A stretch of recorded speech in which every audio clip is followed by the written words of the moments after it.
featherweight title on the line, the reigning and defending champion, Eddy Cummings.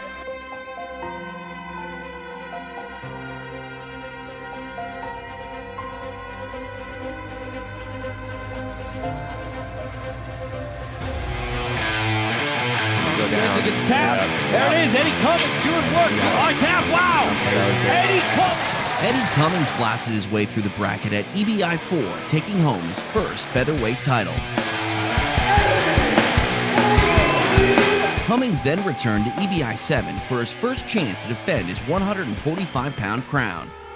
On par with his previous performance, Cummings was able to reach the finals with impressive victories over Chad George and Mike Davila. He then cemented his status as champion by defeating Bill Cooper en route to his second EBI championship. Eddy Wolverine Cummings!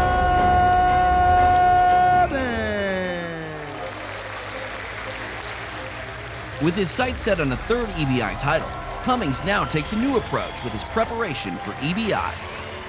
I used to do specific camps for EBI, training for that. Right now, especially the CBI, I'm not planning on doing that.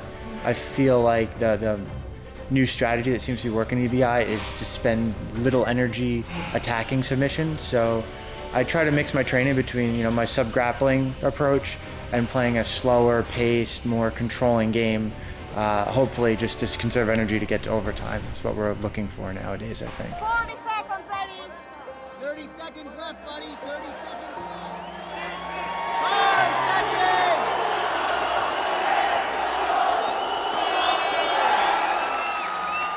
Practicing, controlling through overtime, which seems to be a better strategy, which I maybe missed in my past.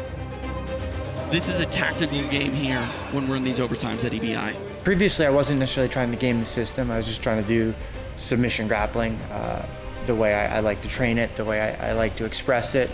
I'm realizing now that that was probably not the best strategic approach, that perhaps people who are finding success now are more emphasized just stay very calm during regulation, don't really do much, try to get to overtime with your energy intact as opposed to attacking submissions. And then in overtime, try to just hold the position as long as possible, make the other person make a mistake, so to speak. So for this one, I will be trying to game the system as best as possible. Eddy's a good grappler at getting you to focus on one leg, and then all of a sudden he'll switch it up in a heartbeat. Absolutely. As soon as you pull one leg out, he's attacking the next. I assume people are going to attempt that strategy against me. I think as rule sets evolve, people learn how to play the rule sets better. And honestly, the rule set's not really evolving in a direction I'd prefer. I always prefer the sub-only, no time limit, although no one really likes to see that. So, I definitely think there's an aspect of whatever rule set you have, people are going to learn to game it. One thing that Eddy Cummings has going for him, how he gets submissions very quickly. I think that's where the real cost in a training camp for EBI comes in, is doing a lot of overtime rounds, which can be, very taxing on the body. Just to really work on holding, not so much submission offense as controlling. Make sure you have your riding time. At least my personal experience, as well as just watching previous EBIs, the people who tend to win in overtime rounds aren't the people who go for the submission. The people who hold the position, wait for the other person to either make a mistake or tire them out, so to speak. So I think that's the strategy that a lot of competitors are adapting, and myself as well will be adapting. It is kind of annoying, like you have to train not submission grappling, but sort of EBI style grappling. So yeah, it is kind of annoying taking my training time to do that. It's not what I'm passionate about. But you got to do what you got to do to win tournaments, just like ADCC or IBJJF tournaments.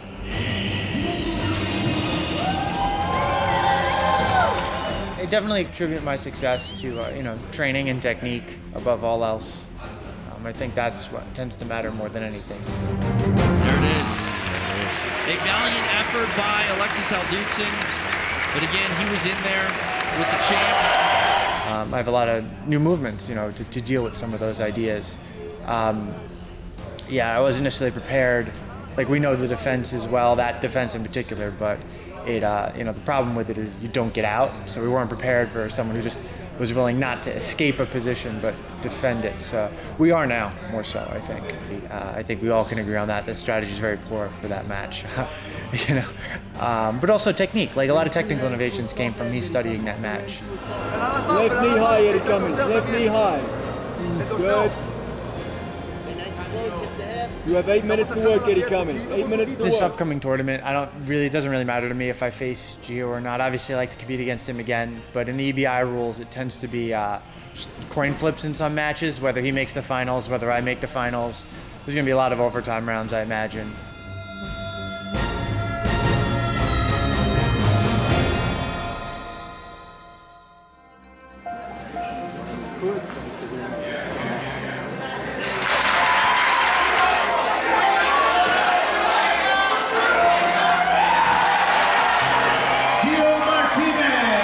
Since EBI 1, Joao Martinez has always been at the top of the competition.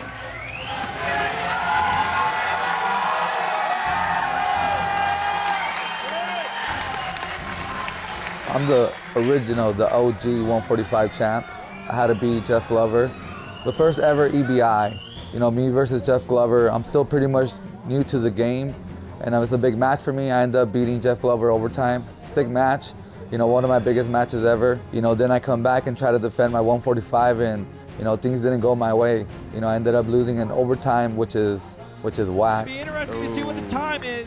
After capturing bantamweight gold, the 10th Planet product has twice entered the featherweight tournament. Unfortunately for Martinez, he was eliminated both times, coming up short in overtime to eventual finalists Joe Soto and Bill Cooper.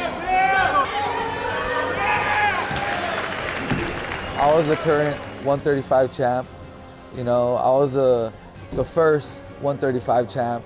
We didn't really have an EBI for 135 for like a year or two, and then EBI 135 came, EBI 10, came back, and that was going to be a big tournament because it was going to be the 10, and it was going to be the first time EBI goes to international. Ready, jiu-jitsu. So I had to open up the event, in Mexico. I had to have the first match against Christian. Christian's, he's a Atos black belt. He's solid, he's a beast. I just knew whoever was in front of me, I was gonna go for it, just try to finish as soon as possible. And as soon as we started the match, he went for a foot sweep, and I was like, whatever, I'm just gonna get to the point. I sat down, came up, and started attacking from my guard, ended up getting, into a good position, getting the front headlock. We scrambled a little bit, and I ended up with the darts, and that was the end of the match. It happened fast, it was just fast to me. That's how I wanted the match to be. I just wanted to finish, and I just wanted to get to the finals as soon as possible. That's how people get success. Wow. My God. Left his leg. I expected to meet Eddy Cummings in the finals. I just saw the bracket, we did the math, it just seemed to be, meant to be this time. Sometimes it's meant to be and it doesn't happen, but this one, it was the one. What a perfect place to happen in Mexico, EBI 10. The 135 championship. I saw him tear up everybody, just heel hook, everybody, boom. Obviously, there's pressure there, and I have a lot of respect for Eddy Cummings, and I know he's dangerous, so I just let the freak out of the cage, and I just let loose. I stopped thinking about, what Eddy Cummings could do. I just start thinking about, I know I'm hard to submit. I know people can't submit me. Even if I'm in bad positions, it's gonna be hard to finish me, I'm good at surviving. I take pride in that. And I'm good at attacking. I take pride in both of those things because that's part of jiu-jitsu. The essence of jiu-jitsu is survival. You better know how to survive. I was ready for him, and I was ready for a good match, and that was the main thing I wanted, a exciting, good match, and whoever won, then they won that day.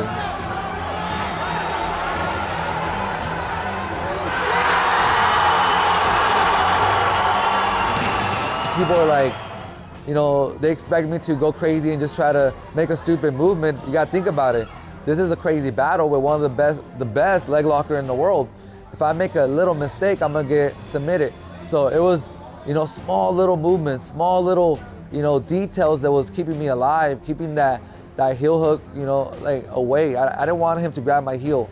So we're battling, and once I survived that, it kind of gave me confidence. I'm not gonna lie. It gave me confidence. It gave me confidence knowing that this is his fair position, and he didn't finish me. I survived, and I know I got to go through a lot of animals and a lot of beasts to meet up with Eddy Cummings, and whatever. I'm gonna come ready, and I'm gonna come well prepared and ready to finish anybody. Christmas gonna be good this year, If you're passionate about something, you really enjoy it, I think you're gonna do good, and that's what we do here. We love jiu-jitsu, we love MMA, we love doing this, we love training, and whatever we're doing, we're enjoying it, and I think a lot of people, are attracted to that, and we have a very cool crew, attracted a lot of different people from a lot of different areas. That's why we're the Freaks, everyone's welcome here.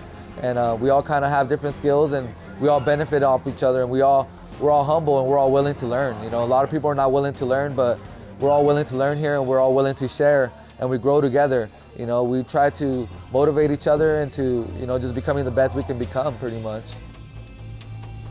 Even if I didn't have a nice gym, and had, a lot of cool members, dedicated members, I will still do what I love, because to me, that's just like, I feel that's my purpose, to just be able to do what I love, and that makes me happy. I wouldn't be happy if I wasn't doing what I love, and I'm lucky to have dedicated students. I'm lucky to have a gym. I'm lucky to have a good coach that guided me into, the right way. If it wasn't for Eddy Bravo, he opened up doors for me and, allowed me to be myself and allowed me to express myself and to build my dream, which is my gym.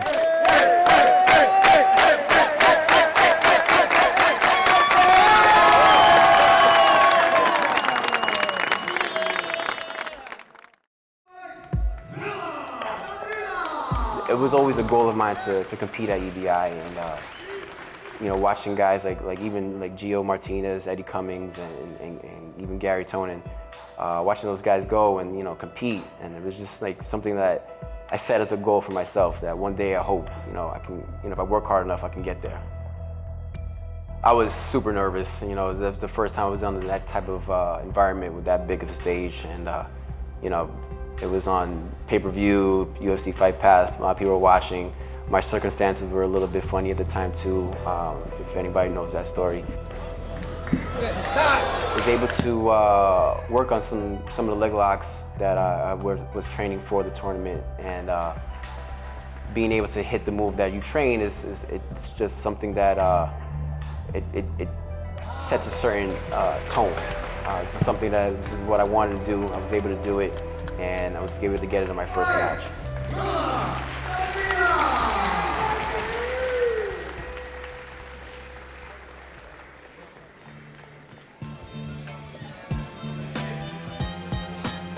My normal training schedule is a little sporadic. I work a regular daytime job from 7 to 4, and then from 4:30 on, I'm looking to train. I can make it down to Marcelo's 3 times a week.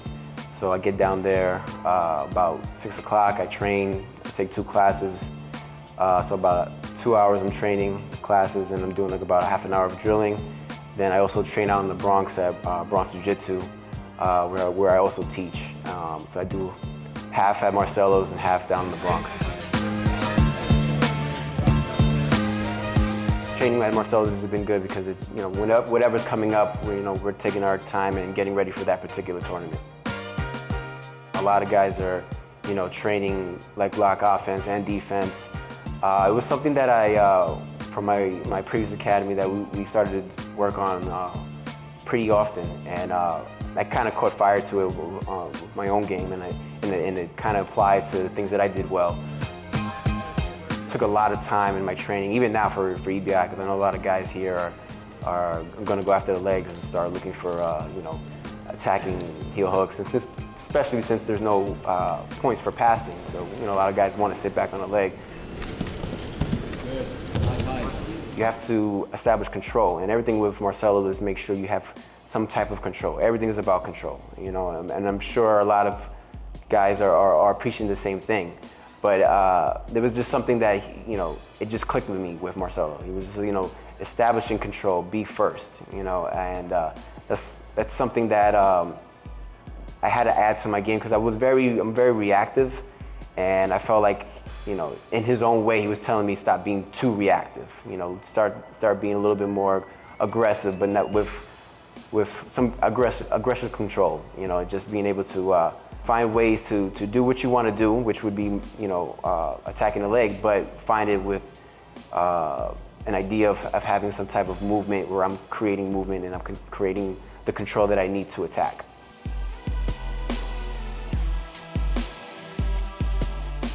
Being able to have the mental strength and being able to mentally prepare and visualize the things that you want to do and see, if you can see it in your mind, I'm a firm believer if you really believe you can do it, your body will follow.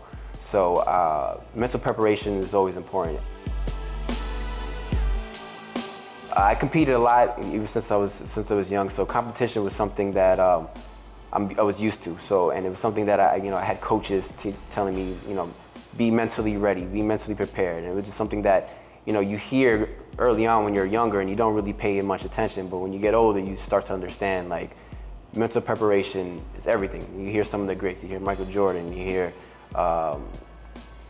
Derek Jeter, just being mentally prepared for things, and just, they're the best at what they do because they prepare in all aspects. Wow! Mike Davila gets it done. He submits Barrett Yoshida. Yeah, I think I've matured a lot since the first time I did the EBI, and now I've been more specific drilling for the overtime rules. As a submission guy, I always just want to finish every time, but I know that maybe my other opponents aren't going to be on that style, man. Maybe they're going to want to wait for the 10 minutes and try to drag it out and get to the 10 minutes to overtime because the objective is to win the competition. I want to be as prepared as I can for that, So I've been training a lot of overtime rules and just making my technique sharper, My attacks usually aren't leg lock attacks, but like for my training camp here, we've been going over more leg locks, attacks, and defense. I want to be able to apply my jiu-jitsu to real life situations, And so in real life situations, there's no points, there's no advantages, and there's no overtime rules. It's just you're able to submit your opponent or you weren't. But of course, the art of jiu-jitsu and the sport of jiu-jitsu are two different things. And if I signed up to do the sport of jiu-jitsu, I want to honor that and I want to try to get the win. That's my main objective. So in other art forms, it's kind of less like open to people's opinion and, oh no, well, I prefer this style, I prefer that style. But in jiu-jitsu, it's really, is your style effective or is it not effective? And that's what I really like about it, that it's not up for debate, It's like, hey man, you either won the match or you didn't, or you either submitted the opponent or you didn't. I want to visualize myself being in the finals. I don't want to think about whether or not I'm going to be gassed out in the first match or in the second match. I want to know in my heart that I'm going to be in the finals and that I have to be mentally prepared for that, and physically prepared for that as well. For me, I really think like training in the gi gets my creativity flowing.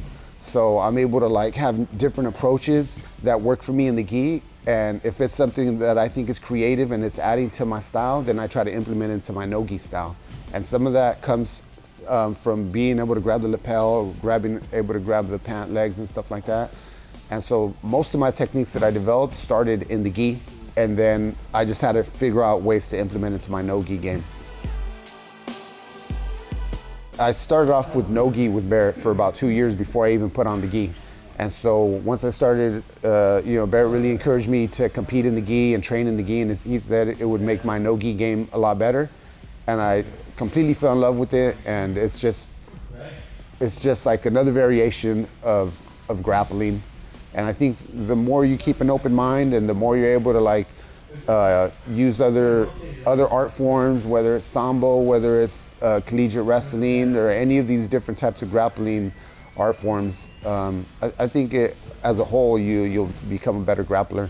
It's always about the team, man. Like I feel confident. I know what I feel like I've been able to contribute to different styles and techniques in jiu-jitsu. I feel confident in that. I don't feel insecure about it, but I want my teammates and I want people that haven't been training jiu-jitsu as long as I have, I want them to be excited to be able to know that I was in their shoes too, that I was a white belt, that I had just started, and then be able to contribute back to jiu-jitsu or contribute back to your team, I've been tattooing about as long as I've been doing jiu-jitsu, and I actually own my own business.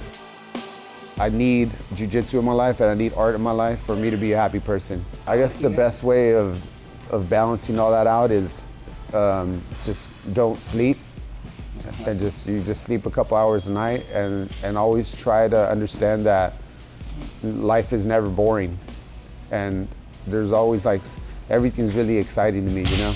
And so we're only here on this planet for a little bit of time, so I don't want to waste that time sleeping.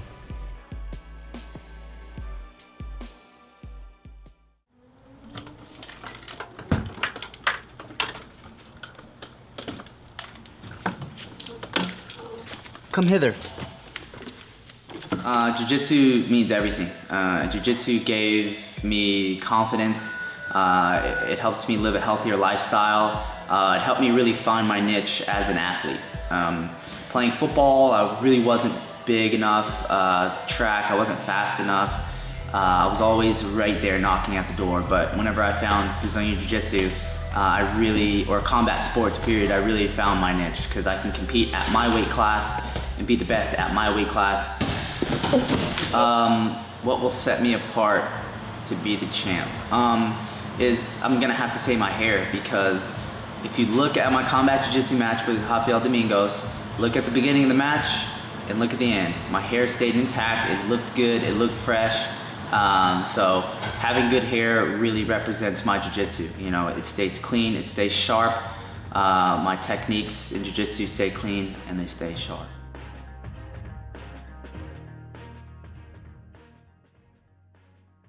My recent match with Rafael Domingos was a really good win. He's a tough competitor, and I look forward to competing against him again. We did some studying. We saw that Domingos is aggressive, sometimes a little too aggressive sometimes, and we had the game plan of inverting underneath off of his aggressive approach, and that's exactly what happened. My experience competing in combat jiu-jitsu, it was awesome. The vibes were great. LA is always awesome, but it was pretty intense. The sense of urgency, of course, was caused different things and different variables, but it was overall a good experience. Whether you do leg locks, wrist locks, or neck cranks, no matter what you do, it's a submission. It can immobilize someone. And if you create those certain scenarios and you get those reactions that you need, you force them, you can work any submission anywhere, in any scenario. I implemented my leg locks in combat jiu-jitsu. I'll implement my leg locks in EBI as well.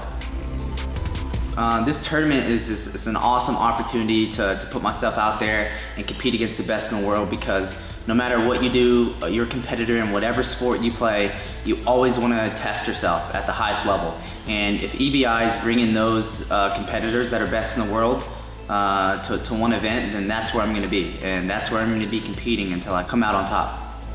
I mean, it's submission grappling. And EBI is, of course, no strikes, and combat jiu-jitsu adds strikes.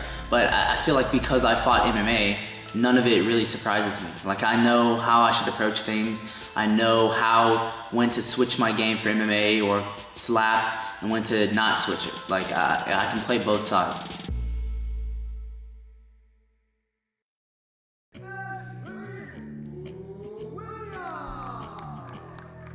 On the first show, I drew Rafael Domingos' first round.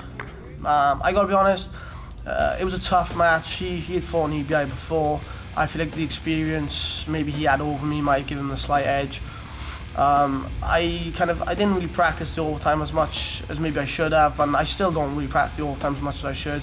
I'm a big believer in that 10-minute regulation period, which I think everyone should be. I mean, that the money is based on the fact that if you submit someone in regulation, so I don't really see the point of trying to progress further in the tournament via overtime and ride time. I just don't see what the benefit is. I feel like the regulation is the match. I mean, overtime is just extra. So I feel like last time against Domingos, it was an exciting match. I'd actually love to get that match again. I know he's on this show as well, so I'd be excited to get him, because I feel like it'll be a different regulation time this time.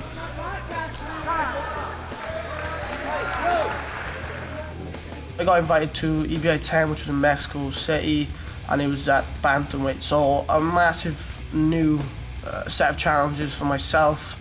I'd never made 61 kilos on the day before, so I'd never cut that low for a tournament. Obviously, I've never fought at altitude, and I've never fought someone in their hometown. So, you know, the crowd very pro Al Dicen. I gotta be honest, if you haven't trained in Mexico, trained at altitude, I wouldn't underestimate it. It was totally different experience to what I thought it was going to be. I thought, man, I can't be that bad, come on, like, it's just, you know, you're a little bit higher, but no, you can feel it, you know. And unfortunately, again, just going through overtime, you know, overtime's real tough. If you haven't done it, it's so difficult there and then on the spot. You know, you got Eddy over top, you just go, when you're ready, go, and then boom, you're straight into it.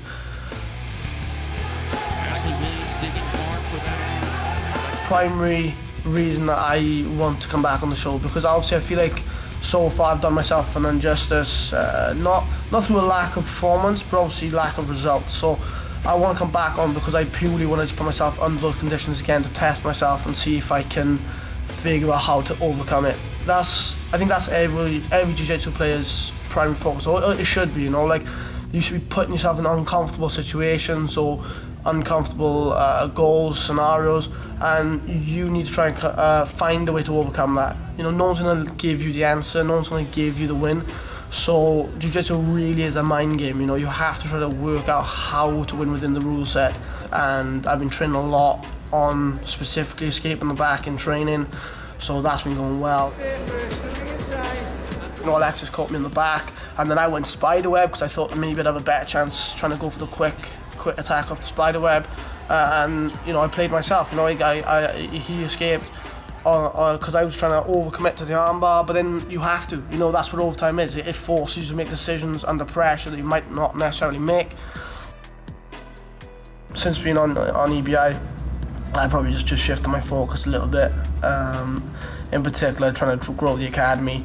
And you see a lot of guys now, you know, they love watching sub-only no-gi, so it really has helped develop how many people do gi and no-gi within the academy, because initially we were a gi academy with most of our sessions being in the gi and most of our students training in the gi, but now we've got a nice successful no-gi program where everyone loves sub-only and everyone loves the format, so I think it's exciting stuff.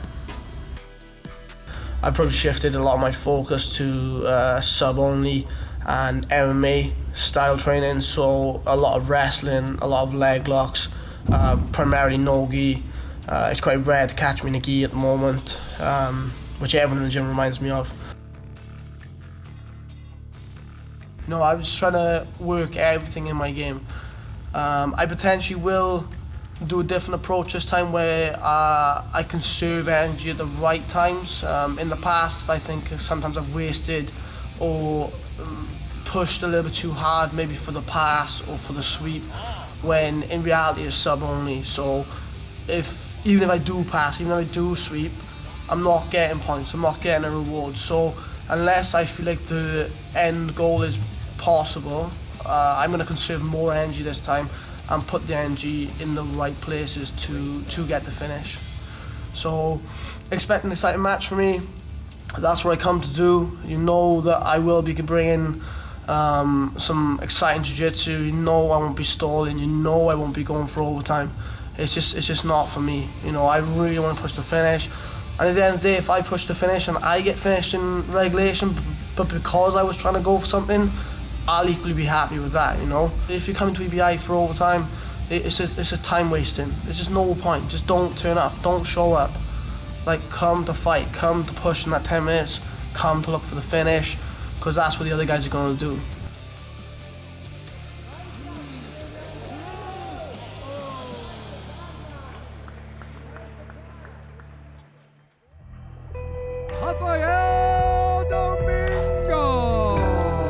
My name is Rafael Domingos. I'm a black belt under the Maya, but now I'm training in Drysdale in Las Vegas.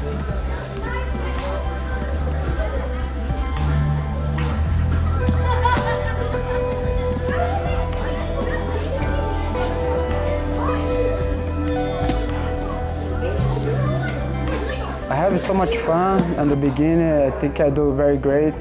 It's a big test for Ashley because Rafael Dominguez is a monster, scramble monster. Domingos trying to make it a quick night here, but Williams able to recover. My first match, I like to do, you know, kind of a smart fight for past the first one, because the first is the hard one, you know. So, but it's a great fight. He's a very good competitor. So very nicely done there by Rafael Dominguez. So Ashley's almost out. That body triangle is tight. Dominguez able to hold on to this riding time here. It is a tournament of killers, a field of absolute warriors. So I think I just excited to pass it, and he got the triangle and closed the triangle so tight. Then I didn't have the opportunity to escape it. But I mean, I feel I can do better. I just need to, you know, be smart again, and for sure everything gonna be different. But I mean, it's very, very important for you. Take your time to do everything great. For don't make you mistake. If you mistake, you know, another one have opportunity to do. But he shrugs everything off. He just the Paja. Oh, nice trapped arm there. Looks like he's about to lose. Ooh, he's trying to readjust. Dominguez almost free, and he's free. No, I mean, I prefer the first, you know, because if you do the first, you're already, you know, on the front. But I mean, anyone's opportunity for win the match. So you just need to prepare for any moment. Dominguez is able to get a submission here. He will lock this one up. I mean, I know everyone is prepared for the EBI, but I mean, I'm ready for the game. So I know how everything gonna be. I have fought EBI many times, so I'm dangerous for the competition because I like to fight it. I like to fight EBI. So for sure, everyone can have your own opportunity, but I'm there also. So I wanna get my opportunity.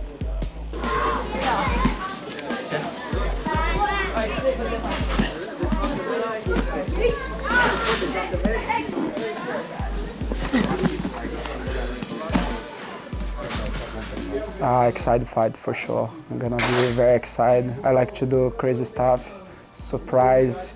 So for sure, they're gonna enjoy very much.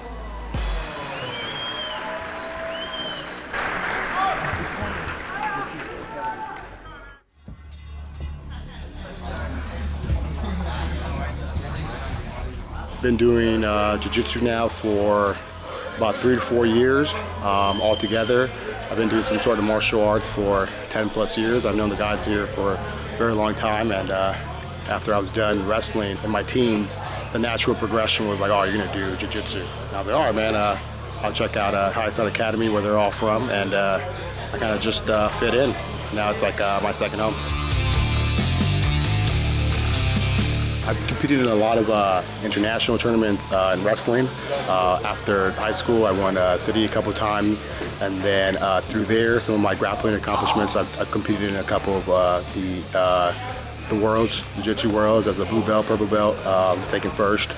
I've had a couple of open tournaments, small tournaments that I also do, but I like to kind of like do it all, you know, fights, tournaments.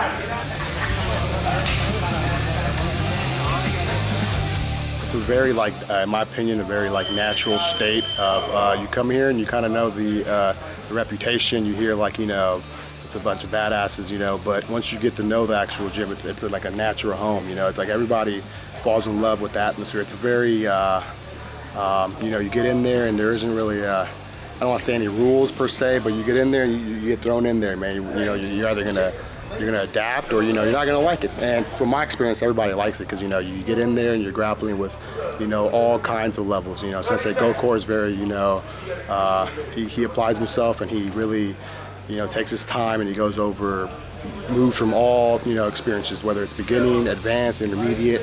You know, you can walk in today and you'll step in and you're learning some, you know, leg locks, heel hooks, you know, how to defend, and you're like, oh shit, what the hell? I'm like, oh man, you know, this is my first day.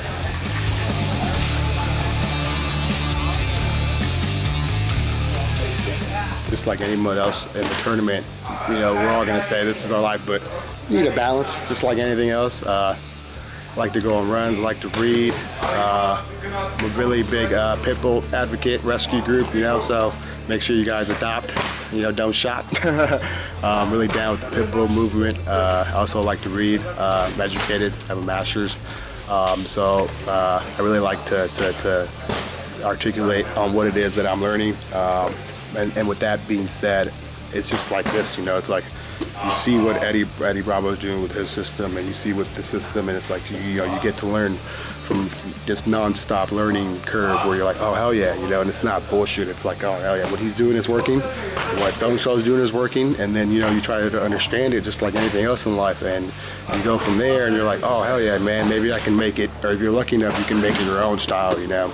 You know, to be patient, not to, you know, just dive in there. I was so green, so anxious that I just went in there and I was like, you know, fuck it, man. You know, I'm going up against Joao, and I'm gonna go in there. Same mentality, but different approach. You know what I'm saying? And that's all through, you know, learning. I think EBI 15 will be my best showcase. I'm excited. I've been working hard just to show myself that, you know, I have progressed. You know, I have gotten better in all aspects of the game, of being a practitioner. And then for the people that are watching, you know, I want to put jiu-jitsu on the map. You know, it is exciting. You know, it should. You know, I think it should be in the Olympics. I think I think the sport is going that way, and it's like, you know, as competitors, we owe it to the spectators to show them, you know, to put on a good show.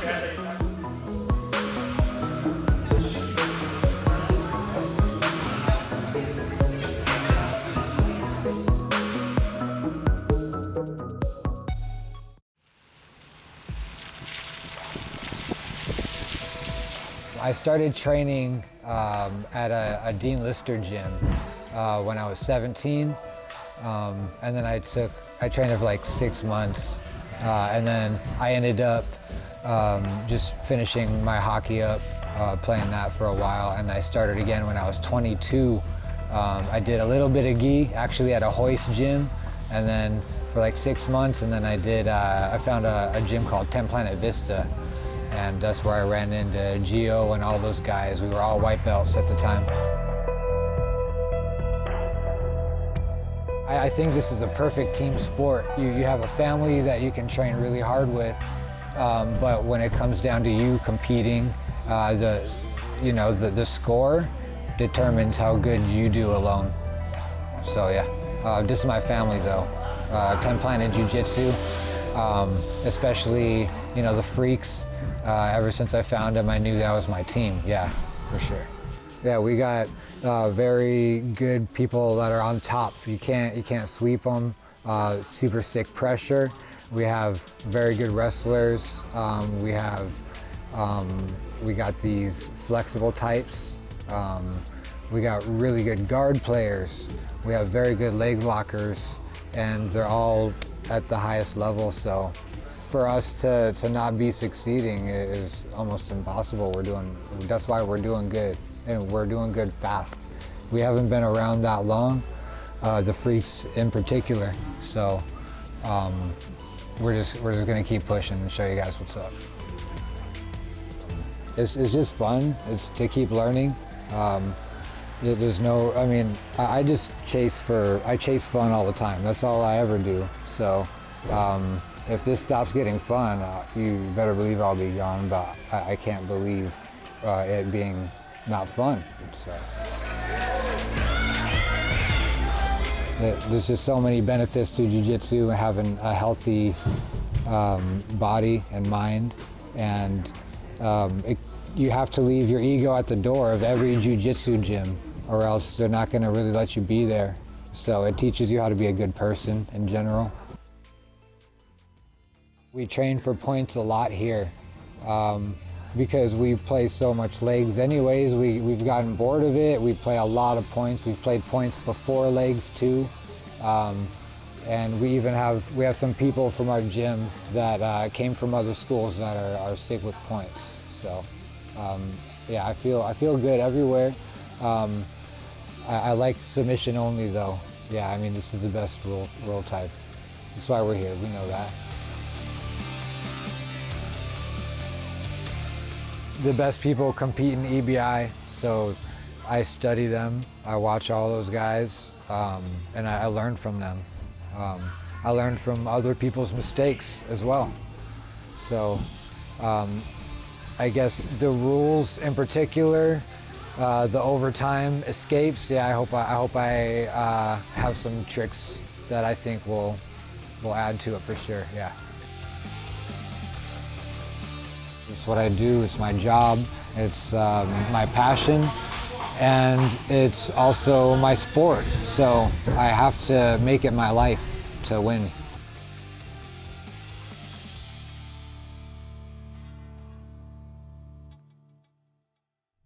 From McHugh, BJJ, John Battle. EBI 15 definitely means a lot to me.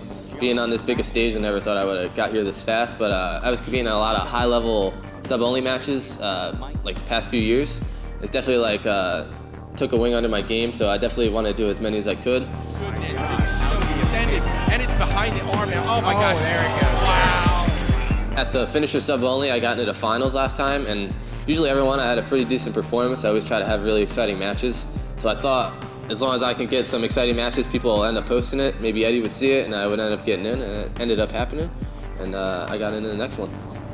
I've been looking at EBI since I was a purple belt, and I always wanted to be in that, and I would always kind of gauge, like, oh, can I beat that guy? Oh, man, maybe I would do pretty good with this guy. Competing at the last EBI 13 was pretty awesome. It was a pretty surreal experience. I got on like a week and a half notice. I had to crunch down, but I was already preparing for a fight to win. I had a match with a really tough guy, so I was already training pretty hard. So it was a pretty easy segue into, you know, getting ready to compete for EBI. It was a short notice at a really big stage, but I felt I was pretty ready. But it's definitely not my normal weight class. I feel like everyone would cut from like 170 or 180, and usually I'll walk around like 150. So I'll be cutting like a few pounds, and usually my normal weight class is 145. So definitely looking forward to that, and a lot of smaller people that I can actually move.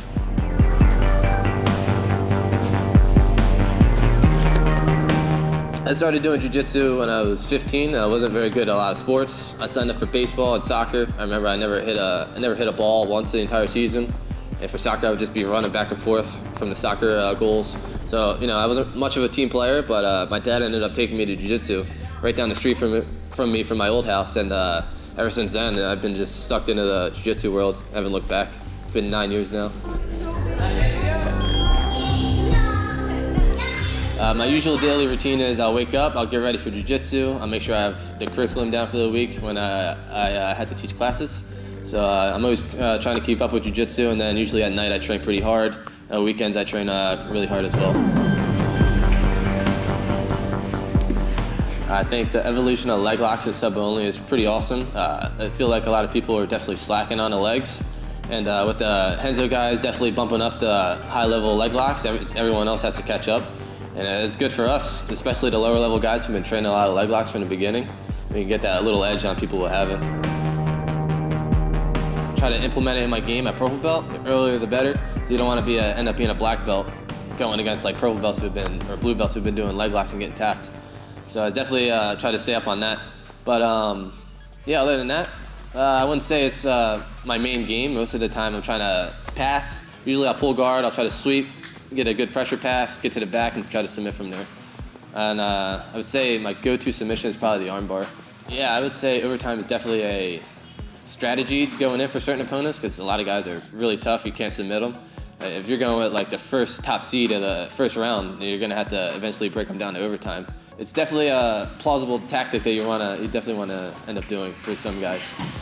I feel like I have pretty good cardio, and I feel like I put on a lot of scrambles for my matches. So I have a kind of a weird style, I'd say. Not the traditional style that you would end up seeing. But a lot of the guys have a lot of like just straight leg locks. I feel like I have really good leg lock defense, and my passing I feel has gotten a lot better. And I feel like I can show off my back control for this one and get a lot of good scrambles.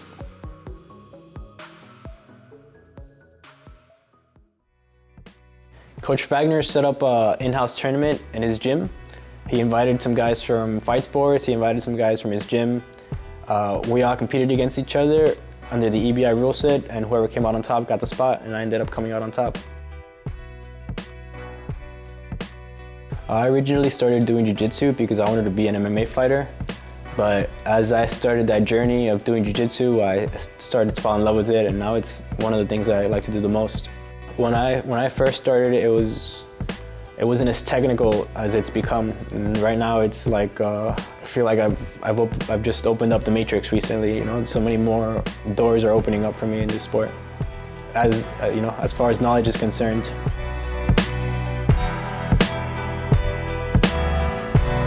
I train boxing, I train kickboxing, wrestling, jiu-jitsu. I try to do everything I can to be a complete MMA fighter.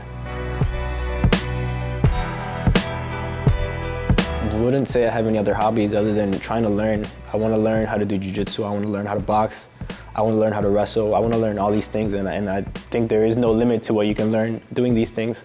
I just want to keep doing it as much as I can, as often as I can. And there's just like no ceiling on the knowledge that you can have doing all these things, and I just want to keep trying to reach that ceiling. I like to think of my style as an attack style. I like to keep going for the submission, you know, no matter where we're at, or what we're doing. I want to try to find that submission. I want to try to keep you worried about me getting that submission. If I had to give you a specialty of mine, it's probably the Kimura. Very proficient with it. I like to take it from whatever position we can go to.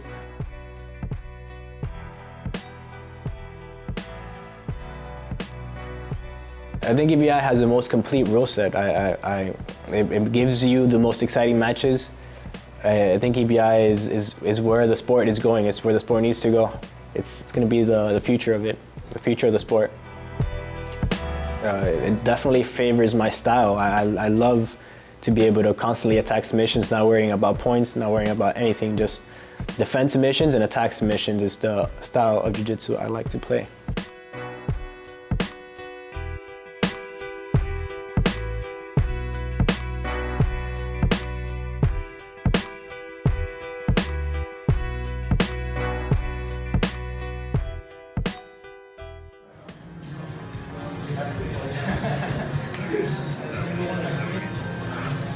We're right here at 360 Fitness North Idaho Ultimate Training Center. Welcome. Here is the front desk. This is Austin, Darla's son. Let's go here. Right here is the fitness room. We're full of weights. This is where we put our work in. This is our beautiful home. You know, there's not only a fitness or jiu-jitsu or all that. We also have fun parts like punching this bag right here. And we also do have fun right here. We also have a punching bag right here. I don't know what number, but let's see how much I can hit. All right, forget it. So let me show you the pool.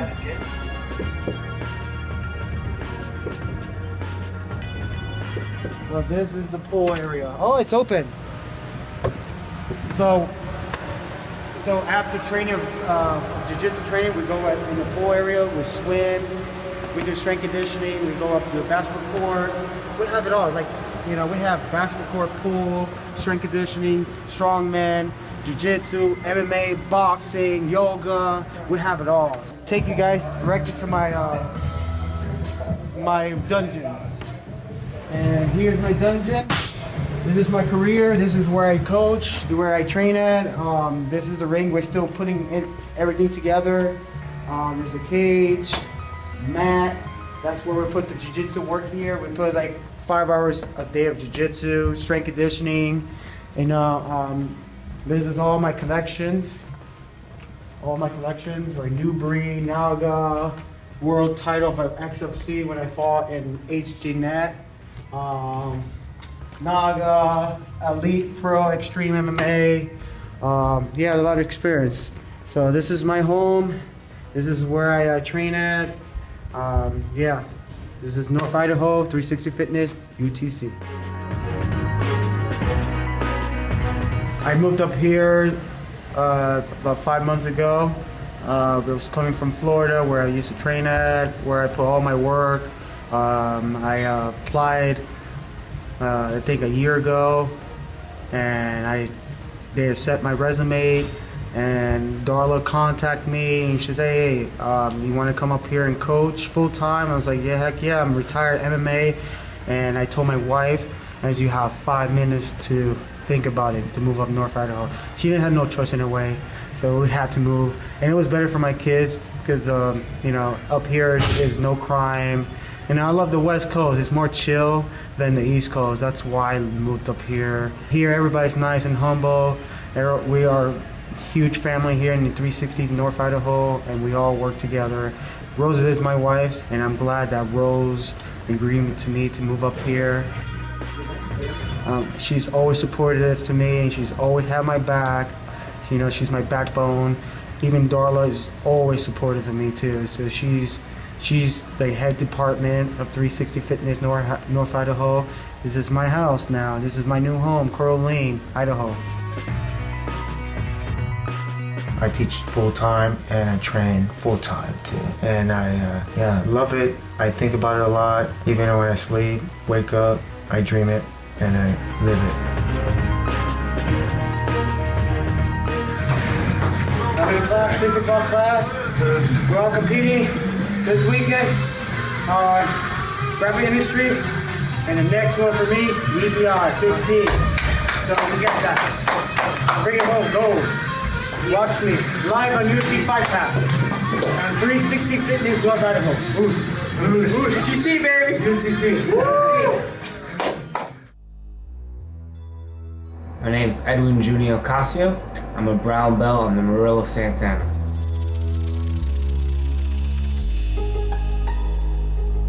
I've primarily been training for the last a little bit over, like about 3 years at Unity Jiu-Jitsu, and before that I've trained at Roaring Athletics. I trained Brazilian Jiu-Jitsu, but when I started from mixed martial arts, so I did a mixture of kickboxing, wrestling, Jiu-Jitsu, like just a mixed bunch so I can get into MMA.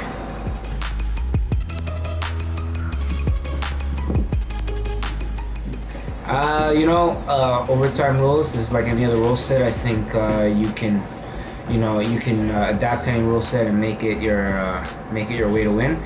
I think it's good to give the fans a finish, which is cool, is what they're trying to do. And I'm down with it, it's okay. Maybe not too fond of it because I fight in points tournaments as well, but I'm down for it. I think it's cool, and it's never something I want to go to. I never want to go to overtime regardless of what rule set it is, so hopefully I can finish all of them in 10 minutes.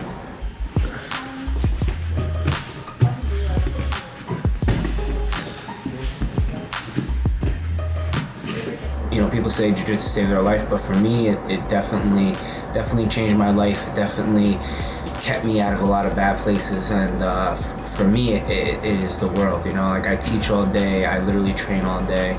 A lot of people say that they do, but like they don't really. I do this all day.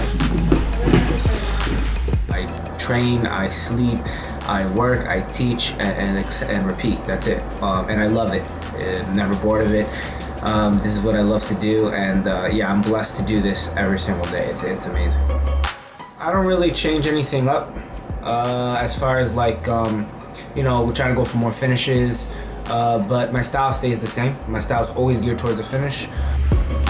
I don't like to change it up too much because my style is made for EBI. I mean, you're not going to get a stalling style with me. I'm going to go for the finish. I'm going to give you a mixed bag of jiu-jitsu and try to pass, try to finish wherever I can get it. I'm going to go out there and I'm going to fight my style. My style is in your face. I'm going to push the pace, and I'm going to see how tough you are. I'm going to see how hard we can go for 10 minutes. I'm not going to just sit there and just, play around. I'm going to go for the finish, and definitely going to be in your face. High-paced jiu-jitsu, junior jiu-jitsu.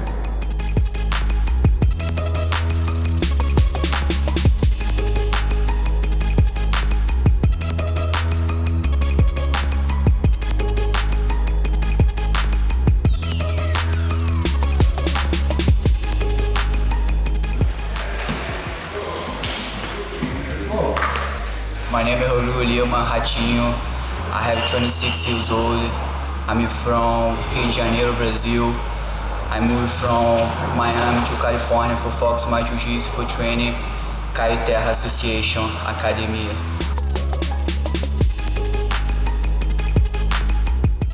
Tô muito feliz de estar competindo no EBI dia 17 de fevereiro em Los Angeles. Vai ser um grande evento e era um dos eventos que faz parte do meu sonho, de estar competindo entre os top, desafiando a mim mesmo, e vocês podem esperar, vai ser um grande show. Fique ligado no Fight Pass, cara. Eu comecei a treinar jiu-jitsu no Brasil, mas tive que seguir minha carreira de MMA, mas agora eu tava morando em Miami, me mudei de Miami pra Califórnia para treinar com o professor Caio. E tô muito feliz de estar treinando com ele aqui, tô sentindo que meu jiu-jitsu tá evoluindo bastante e vou mostrar um bom show pra galera lá.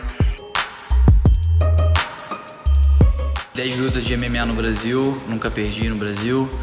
E assinei com o Bellato e depois da primeira luta no Bellato eu decidi vir para os Estados Unidos para me poder treinar.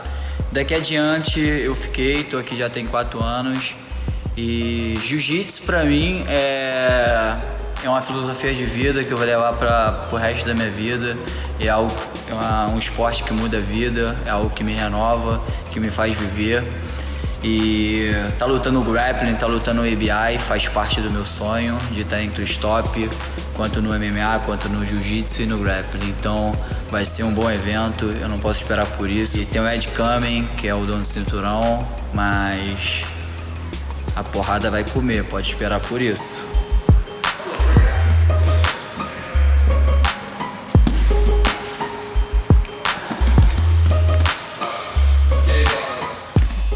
My jiu-jitsu is getting better every day, and it's the time right now to be in the top of the world, to believe and have faith.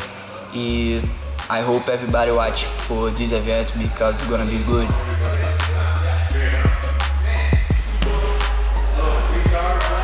So thanks so much, EBI. I'm gonna put a good show for you guys. That's it, go to finish. This is my goal.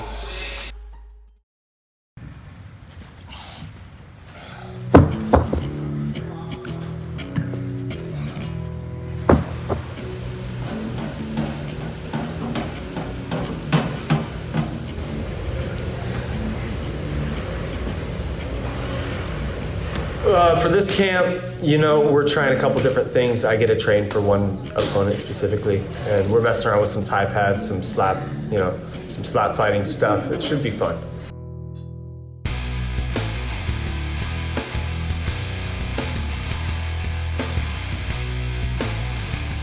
Having the opportunity to compete at the first combat jiu-jitsu tournament was awesome. It was a dream come true.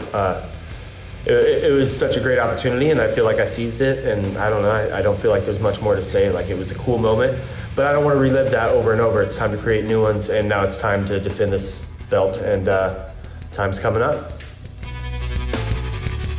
I feel great out on that mat. I was raised on a wrestling mat, so transitioning from MMA fighting into this type of competition, really it's pretty easy. It's pretty smooth. It's not too nerve-wracking. I can get in the zone. I like it. I can't wait. The Sheridan Moran fight was a tough one. He was a tough wrestler. Wasn't able to get the submission in the regular time, but I guess in the end, I really did just break his will. At some point, everyone is gonna just find a spot where they give up, and I got his back, and I didn't just get his back, I got him flattened on his back, and I got my short choke in, and that short choke's a motherfucker. It breaks a lot of people, and it got in, and it finished the job.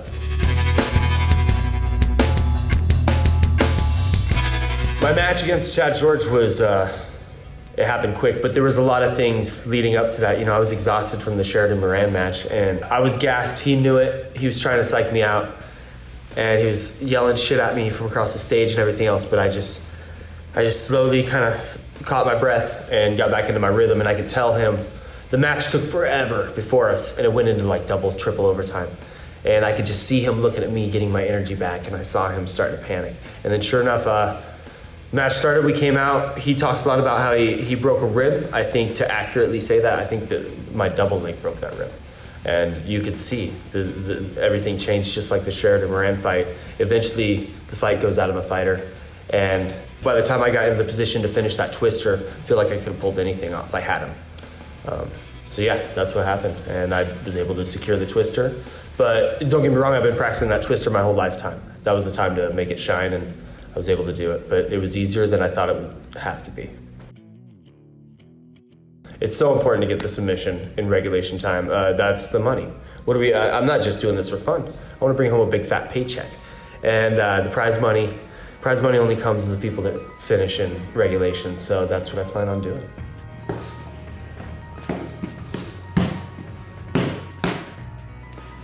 Eddy Bravo texted me.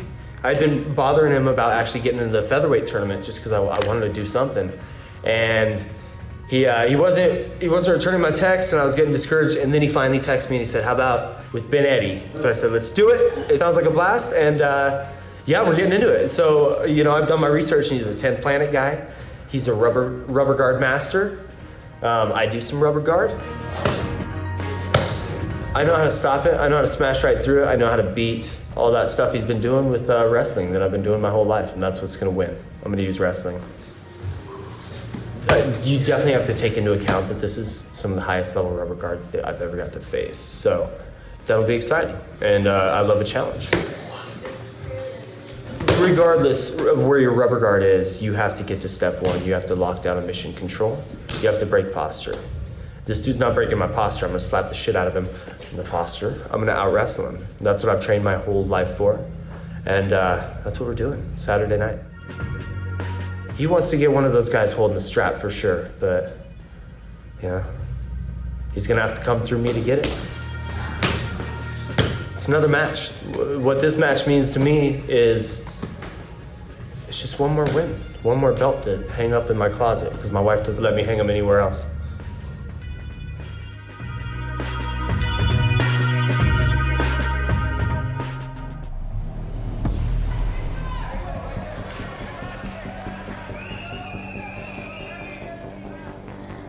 I competed at EBI 1, and at that time I was a purple belt.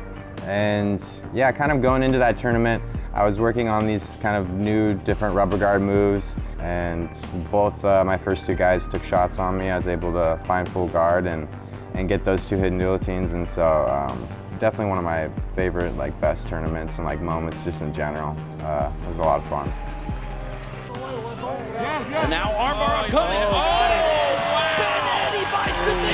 So I competed at Combat Jiu-Jitsu Worlds 1 against Wilson Hayes, and it was an honor to get that match. It was just happenstance. The week before, I had busted through my lip, and I thought I wasn't even gonna be able to compete, but I just kind of came that day to kind of, Eddy was like, "Hey, just be ready, and maybe something will happen," And so, just turned out that Wilson had came in overweight, and Eddy offered me the match, and I was stoked right away to be able to have it. It was perfect. I wasn't getting psyched out. I was actually in a really good mental space, though. I was looking forward to it. But that pretty much was my game plan, was to try and jump full guard and to go dead orchard, just based off looking at his body type. And I thought that might be what would work. I knew he would have a really strong posture. Sometimes things just work out and they go right, and that was just one of those nights where it worked out and it went right, and I just was able to take it in, and yeah, it was a lot of fun. It was great. Rubber guard, you have to put so much time into it. You really have to there's so many different positions, there's so many different ways for the guy to break out. There's so many different moves even that you can do. There's probably if you count everything, it's probably 200-300 plus different transitions and moves and things within rubber guard, right? There's way too much there, right? So you can get lost for a long time trying to force and make things work. And so I just put a lot of time into it. I just really wanted to see hey, let's make this rubber guard thing work. I was kind of seeing people play it less within the 10th planet system, I was kind of seeing it kind of go away, and people were doing it less, and I thought it was a big part of the 10th planet system, a big part of the 10th planet game was rubber guard, and I didn't like to see that, and I also thought it was effective. I thought it had a lot of good valid points that made it really effective. So yeah, I kind of eventually ended up kind of identifying with it and wanting to kind of push it forward and really go into it. So now I've put a lot of years into rubber guard, and I think that's kind of what the position takes. It takes a lot of time. Eddy recognizes and knew, like he's been saying that he always wanted combat jiu-jitsu to come along. And so we still gotta have that platform to be able to see, okay, what still does actually work. You know, without the gloves, without the cage, a little bit of striking. Yeah, let's see what works. Let's see what you have to keep in mind, you know, outside of just pure jiu-jitsu.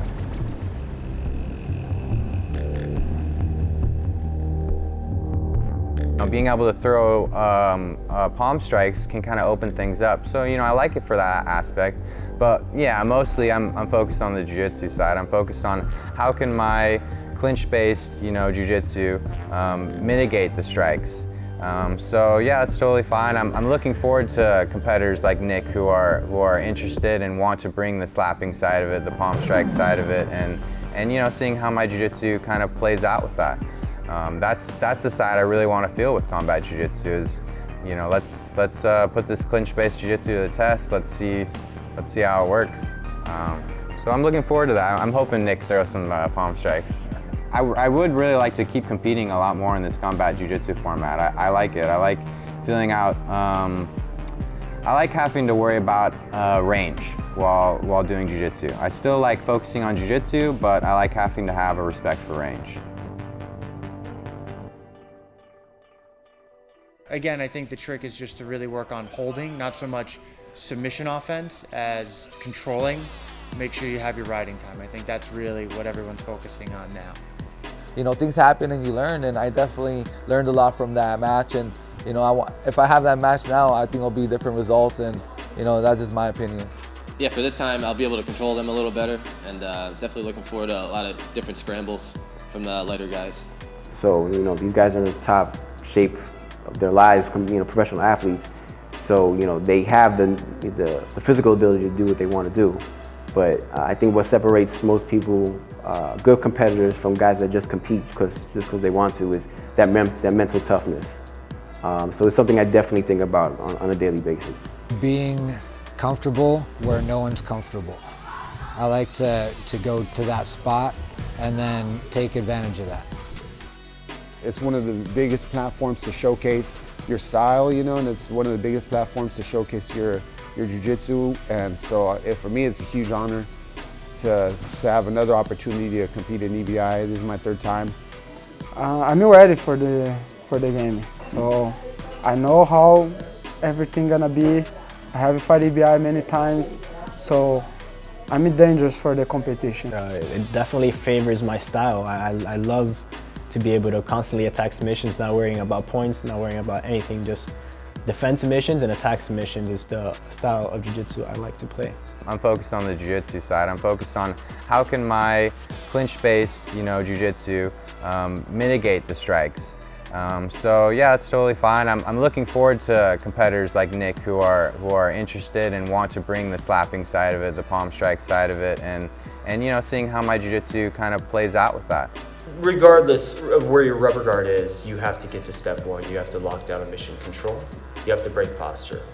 This dude's not breaking my posture. I'm gonna slap the shit out of him in the posture. I'm gonna out-wrestle him. That's what I've trained my whole life for. And that's what we're doing Saturday night.